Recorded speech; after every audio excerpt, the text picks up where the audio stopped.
बहुत समय पहले जब ना टीवी था न मोबाइल, तब लोग एक जादुई कला से मनोरंजन करते थे। इस कला का नाम था कठपुतली। कठपुतलियाँ लकड़ी, कपड़े और रंग बिरंगे कपड़ों से बनाई जाती थी। इन्हें कलाकार धागों, डंडों या हाथों से चलाते थे। ऐसा लगता था कि जैसे ये छोटी गुड़िया सच में बोल रही हो, नाच रही हो और कहानियाँ सुना रही हो। भारत में कठपुतली की शुरुआत बहुत पुरानी है।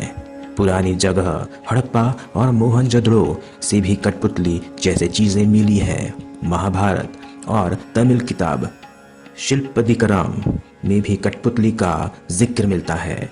एक मजेदार बात यह भी है कि भगवद गीता में भगवान कृष्ण ने पूरे संसार को एक कठपुतली के रूप में समझाया है, जिसे 3 धागों सत्व, रज, तम से जलाया जाता है।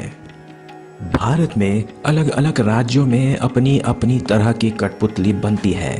हर जगह की कहानी, संगीत और नाच अलग होते हैं, लेकिन समय के साथ लोग टीवी और फोन देखने लगे और कठपुतली के दर्शक कम होते गए।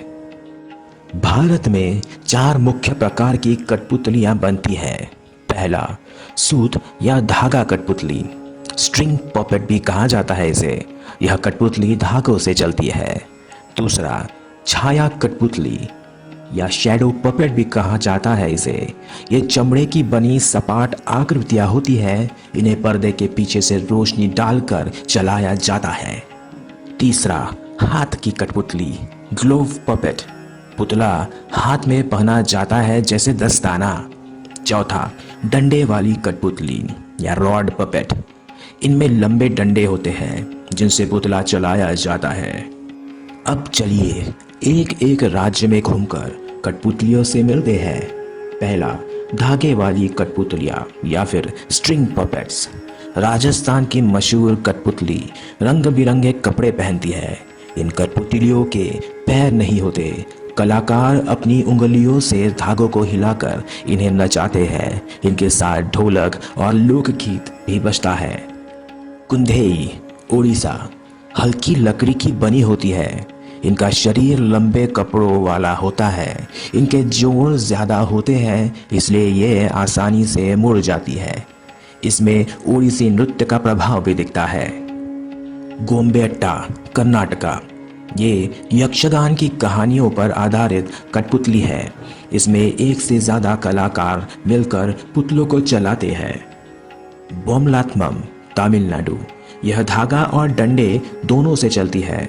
भारत की सबसे भारी कठपुतली भी यही मिलती है। 4.5 फीट ऊंची और 10 किलो तक की इनके 4 प्रकार होते हैं। दूसरी, छाया कठपुतलियाँ या शैडो पपेट्स। यह चमड़े की बनी सपाट आकृतियाँ होती है, दोनों ओर से रंगी हुई। इन्हें सफेद पर्दे के पीछे से रोशनी डालकर चलाया जाता है, जिससे उनकी परछाई कहानी सुनाती है। तोगलू गोम्बेट्टा, कर्नाटक, इसमें राजा और देवता बड़े पुतलों से दिखाए जाते हैं, जबकि आम लोग छोटे पुतलों से। दूसरा, रानछैया, उड़ीसा, ये हिरन की खाल से बनाई जाने वाली सुंदर छाया कठपुतलियाँ हैं। इसमें कोई जोड़ नहीं होता, इसलिए चलाने में कौशल चाहिए।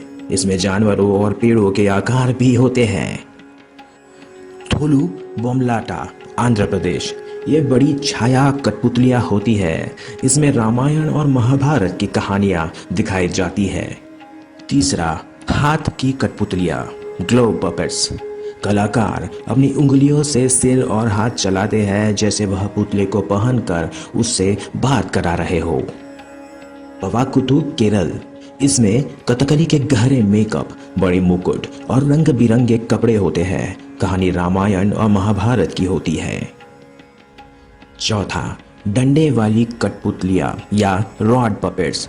इसमें पहला है यमपुरी, बिहार, लकड़ी की बनी और बिना जोड़ की पुतलियाँ होती है। इन्हें चमकीले रंगों से सजाया जाता है। दूसरा, पुतुल नाच, बंगाल, उड़ीसा और असम में पाया जाता है। ये 3 से 4 फीट की बड़ी कठपुतलियाँ होती है। इनके गले और कंधे पर जोड़ होते हैं। कलाकार पर्दे के पीछे डंडों से इन्हें चलाते हैं और साथ में हारमोनियम, झांझ और तबला बजता है। लेकिन जादू अभी बाकी है। कठपुतलियां सिर्फ खिलौने नहीं बल्कि कहानियों को जीवित करने वाले कलाकार हैं। वे हमें हमारे त्योहारों, नृत्यों और परंपराओं से जोड़ते हैं। अगर हम इन्हें देखकर सराहें तो यह जादुई कला आने वाली पीढ़ियों तक जीवित रहेगी।